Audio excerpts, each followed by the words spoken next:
Hey Kurt, how's it going? Excellent. How are you doing, Preen? I'm okay. I'm okay. I've been thinking a lot about a really difficult topic that I think is important for us to address, and one that we think we can help with at Maya. And that is the alarming increase in teen suicide rates. We've seen a 60% increase in the last 20 years of teen suicide rates, and the Jed Foundation reports that 13.6% of adults ages 18 to 25 have had serious thoughts of suicide. 22% of high school students have reported seriously considering suicide in the last year, and 10% of high school students have actually attempted suicide in this last year.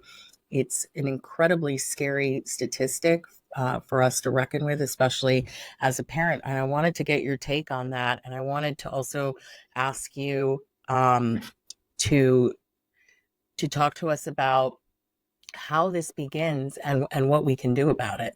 Yeah, it's a great point. And certainly your work at Maya drew me to this project, having three teen boys.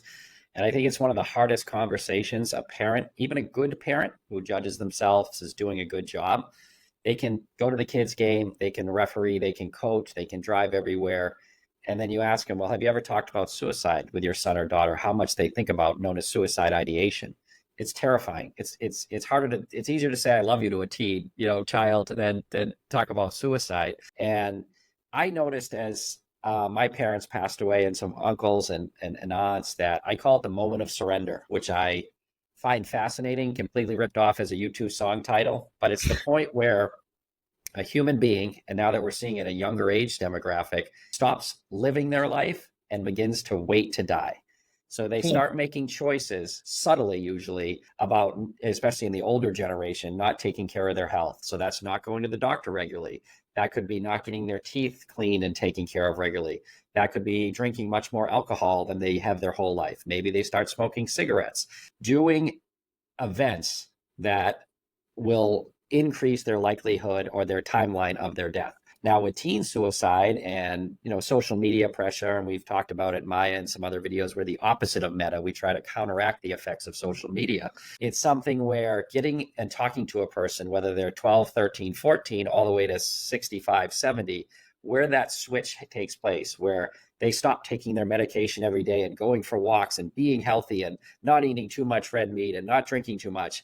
And then subtly, there's a 51-49 moment where that seesaw goes, I'm tired, I'm tapped out, or the pain I'm carrying around, say it's big T trauma or small T trauma, is too much. I'm going to start the process of no longer living to my fullest and trying to be healthy and vibrant.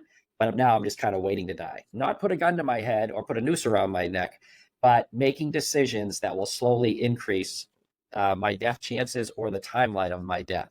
At Maya, talking to someone, whether they're 15 or 55 at that moment, is where I think we can do our best work and figure out what's going on and give, especially as a teenager, they don't have the perspective as someone at, say, 55, 65, having these same thoughts, right? They think the world is ending, possibly on a breakup or not making a sports team or something very emotional that goes on social media. And of course, we see the deaths of bullying on social media too. So absolutely terrifying conversation, but I highly recommend to any parent watching, if you don't know the answer to the question of how much does my teen think about suicide and how relevant is it in its life, because thinking about your own death is actually a very common thing among humans of all ages.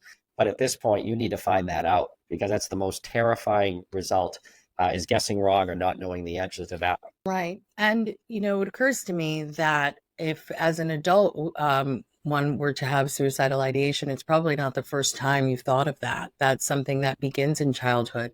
And developmentally speaking, it's also sort of a normal thing that we humans contemplate our death. We're probably the only animals on the planet who do that.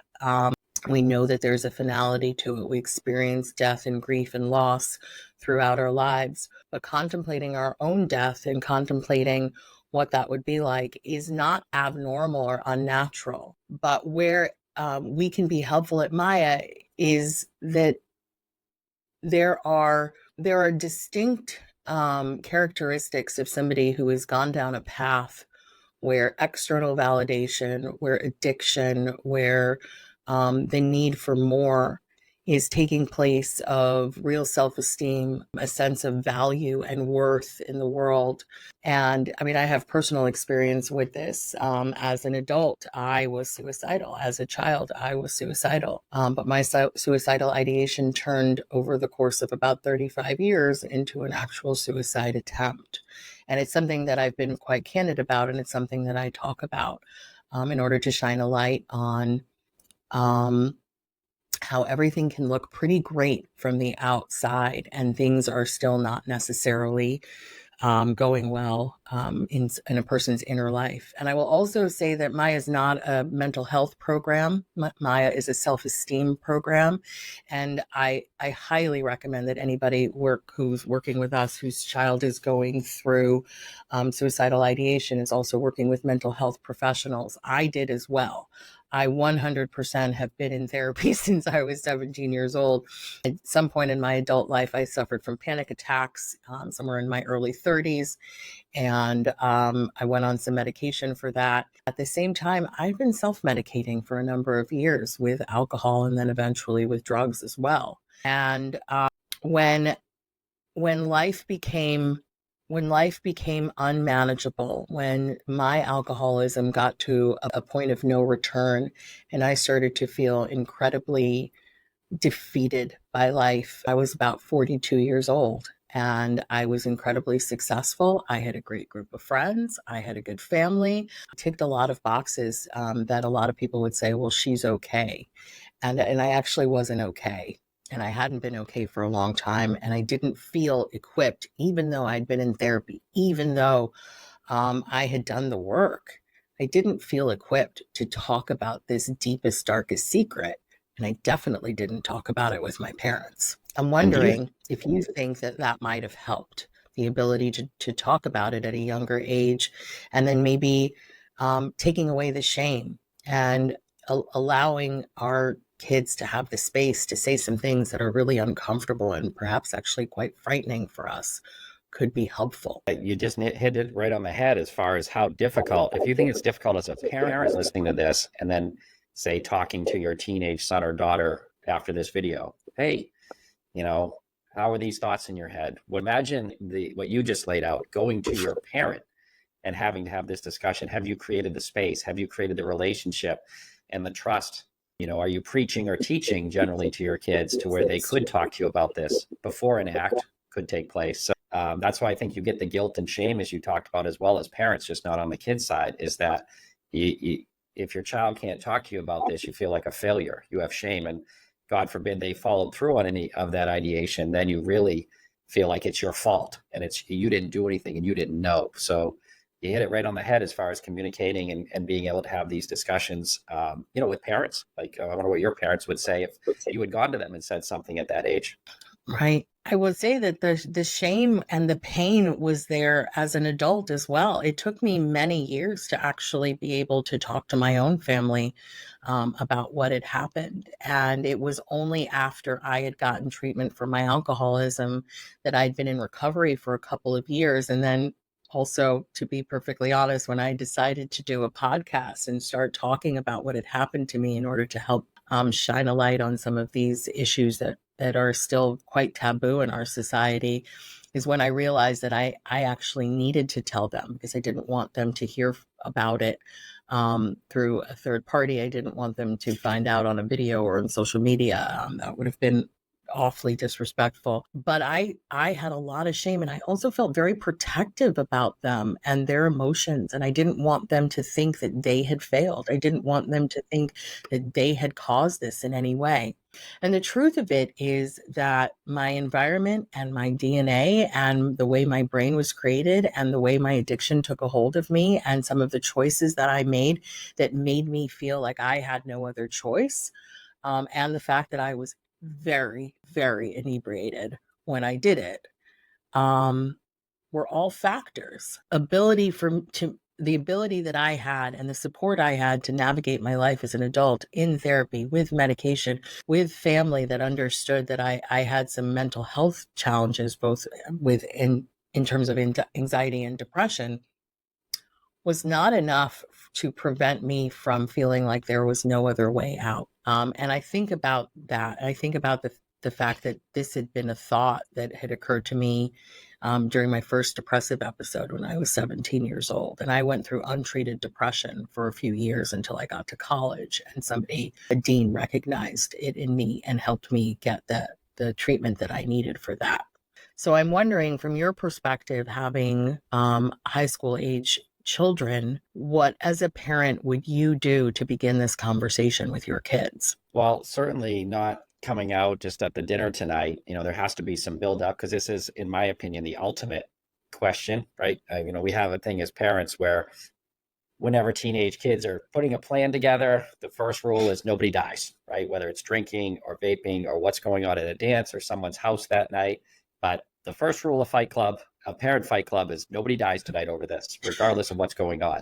So bringing in that context to nobody kills themselves either. The education through Maya and some of the things we do to open up that conversation, I was really impressed with. Just understanding, like talking to your child before you even bring up those words about how's it going? How's school? How's your boyfriend, girlfriend? And then you have to talk about yourself. You have to give them the space to let them know about your life. How's it going with you? Give them an insight into who you are and some of your struggles are. Because remember, you're their role model. So if they see you talking about your struggles or what you're dealing with, or it's been a hard week this week for X, Y, and Z, that gives them some space also to maybe go a little deeper than the standard, as we know, teenager answer. Good. How's school? Great. How's so-and-so? Good. And they need to see their role model open up and talk about struggles so they feel comfortable talking about some of their struggles. And it's a process, which again, Maya's excellent at. And I was really attracted to joining this program and doing it with you, is because we can really make a difference in those conversations and help both sides, parents and teens. Right. Definitely opening up the dialogue is a huge part of it. And it will serve to shed the shame from this, both from parent and child. One of the most important things I've learned in recovery is that feelings are not facts. I have a lot of feelings a lot of the time, and I have learned to investigate those feelings. And if they are feelings of shame and being unlovable and a sense of unbelonging and feeling ostracized and left out and all those things that we still feel as adults, but are acutely complicated and difficult as children. When I investigate those feelings, mostly I come up with it that they are untrue. They are valid, but that they are not true. They are not based in the facts of my life. And that's been really helpful for me. The other thing that's been helpful is that thoughts are not an action plan. And that if I had an opportunity to, without shame, be able to talk freely about the thoughts that I'd been having, about how unlivable my life was, and about how, it was really shame at the core of that as well. I felt like I had lived a charmed life and I'd been given every opportunity and I had squandered it. And the amount of self-loathing that came from that thought, which I had decided was a fact of my life and not just my perception, faulty perception, as it were. The amount of shame and self-loathing that came from that made me believe that, one, I deserved to be as miserable as I was, and therefore shouldn't talk to anybody about it because this was the circumstance of my own making. And two, that everyone would be better off without me. I think that finality of that last thought is what children or teens at that age, everybody would be better off without me, which as parents, isn't true. But, being caught up in a world of social media that didn't exist when we were growing up, if you're over 40, 50, those mistakes and those embarrassments are being amplified through friend groups, through social media, through every platform. And so this is a very real conversation you need to have, as opposed to maybe what the stereotypical person who may have a serious suicide ideation was 30 or 40 years ago. Now it's coming much closer. It's much earlier, much closer to home because of the access and amplification of mistakes and bullying that's now present on their phone 24/7. Right. And the internet never forgets. So your mistakes are there forever. The bullying is 24/7 because you can be bullied on social media. You can be bullied through text message. And bullying is shameful and embarrassing for kids. And they often don't talk about that as well. Yeah. And again, remembering that as parents, we're role models. So if you're not talking about, just your day, your struggles, it doesn't mean you have to lay it on your kids. Like, they need to solve it for you. But when they see their role model being open to discussing what's had a bad day. This is really, worrying me. I'm stressed here. They're going to feel more comfortable saying the same things to you. So that's how you start. Right. And so at Maya, our program is designed to help build self worth. We're not a suicide prevention program. There are a lot of really, really wonderful programs, but we do recognize that self esteem and self worth is part of the core foundation that our kids aren't often being given the time and opportunity to build because of the cult of achievement that we're all a part of. And I will tell you firsthand that all of the achievements that I had in the great resume that I built did not make me feel like I belonged, like I was worthy, and that the concept that I am worthy because I exist, the concept that there's a 1 in 700 trillion chance that sperm and that egg created me. That's actually a stat that Mel Robbins has promoted on her podcast, and I was really excited to hear about that. It made me feel very special for about a minute. But it's true, a 1 in 700 trillion chance that each of us was actually conceived and born. Whatever it is that you believe, the fact that we have somehow decided that we have to do all of these things in order to what's the word in order to be worthy of that of our existence is really, really faulty thinking. And I think that many of us fall into that category. And you nailed it on the head with your Unlovables program. We all feel unlovable, and we all, at least at earlier stages of life, seek a lot of external validation because we need to find our tribe. We want to fit in. We want to be liked not only by our friends, but if you're heterosexual, by the opposite sex, etc. So all those, external judgments of what you should look like and how you should perform, and even this pressure of being a great student and a great athlete, those kids suicide ideate a lot too, and some kill themselves, even though from the outside they look like they're just the perfect kids. I think it's a great discussion. We continue it at Maya for Life, Maya the number 4 life, and hopefully the programs and people checking it out it'll resonate, that we can have conversations that really help our kids and ourselves. That sounds great. Thanks, Kurt. All right. Good talk today.